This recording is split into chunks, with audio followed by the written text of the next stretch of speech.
ರಾಷ್ಟ್ರದಲ್ಲಿ ಏನು ಅತ್ಯಂತ ಘೋರವಾದ ಅಪರಾಧ, ವಿದ್ಯಾರ್ಥಿಗಳಿಗೆ ನೀಟ್ ಪರೀಕ್ಷೆಯಲ್ಲಿ ಇವತ್ತೇನು ಪೇಪರ್ ಅನ್ನ ಲೀಕ್ ಮಾಡಿ ಇವತ್ತು ಅನೇಕ ವಿದ್ಯಾರ್ಥಿಗಳಿಗೆ ಸಾವಿರಾರು ಲಕ್ಷಾಂತರ ವಿದ್ಯಾರ್ಥಿಗಳಿಗೆ ಅನ್ಯಾಯ ಮಾಡಿರುವಂತ ಈ ಕೇಂದ್ರ ಸರ್ಕಾರ, ಇವತ್ತು ಈ ಕೇಂದ್ರ ಸರ್ಕಾರ ನಾಚಿಕೆ ಮಾನ ಮರ್ಯಾದೆ ಇಲ್ಲಾರದಂತ ಸರ್ಕಾರ.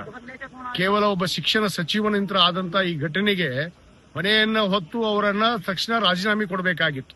ಆ ಹೊಣೆಗಾರಿಕೆ ಹೊರಲಾರದಕ್ಕೆ ಇವತ್ತು ಕಾಂಗ್ರೆಸ್ ಜನತಾ ಪಾರ್ಟಿ ಇಡೀ ದೇಶದಾದ್ಯಂತ ಇವತ್ತು ಪ್ರತಿಭಟನೆಯನ್ನ ಮಾಡೋದ್ರ ಮುಖಾಂತರ ಲಕ್ಷಾಂತರ ವಿದ್ಯಾರ್ಥಿಗಳಿಗೆ ಇವತ್ತು ಪೊಲೀಸರ ಮುಖಾಂತರ ಹಲ್ಲೆಯನ್ನ ಮಾಡಿ ಎಷ್ಟೋ ಮಂದಿ ಪಾಪ ಇವತ್ತು ಆತ್ಮಹತ್ಯೆಯನ್ನು ಕೂಡ ಮಾಡ್ಕೊಂಡಿದ್ದಾರೆ ವಿದ್ಯಾರ್ಥಿಗಳು.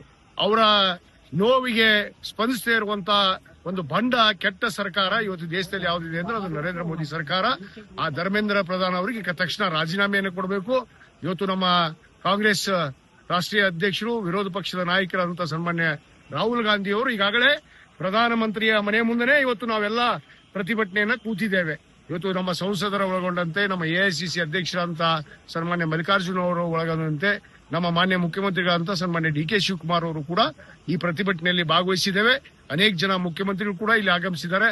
ಅನೇಕ ಪಕ್ಷದ ಬೇರೆ ಬೇರೆ ಏನು ಎನ್ಡಿಎ ಒಕ್ಕೂಟದ ಮುಖ್ಯ ಪಕ್ಷಗಳು ಕೂಡ ಇವತ್ತು ಇಲ್ಲಿ ಆಗಮಿಸಿ ಪ್ರಧಾನಮಂತ್ರಿಯ ಅವರ ಮನೆ ಮುಂದೆ ಇವತ್ತು ಸತ್ಯಾಗ್ರಹವನ್ನು ಕೂತಿದ್ವಿ.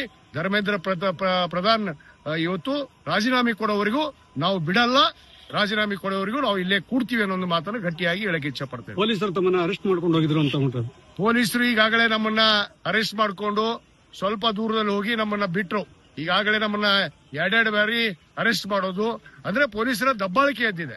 ಇವತ್ತು ಗುಂಡಾಗಿರಿಯನ್ನ ಪೊಲೀಸ್ ಇಲಾಖೆಯಿಂದ ಇಟ್ಕೊಂಡು ಇವತ್ತು ಡೆಲ್ಲಿಯಲ್ಲಿ ಗುಂಡಾಗಿರಿ ಮಾಡ್ತಿರುವಂತ ಇವತ್ತು ನರೇಂದ್ರ ಮೋದಿ ಸರ್ಕಾರ. ಇವತ್ತು ನಾವು ಇದಕ್ಕೆ ಧಿಕ್ಕರಿಸ್ತೇವೆ. ಇವತ್ತು ನ್ಯಾಯ ಸಿಗೋರಿಗೂ ನಮ್ಮ ಹೋರಾಟ ನಿಲ್ಲಲ್ಲ ಅನ್ನೋ ಮಾತನ್ನು ಬಹಳ ಸ್ಪಷ್ಟವಾಗಿ ಹೇಳಕ್ಕೆ ಇಚ್ಛಪಡ್ತೇನೆ.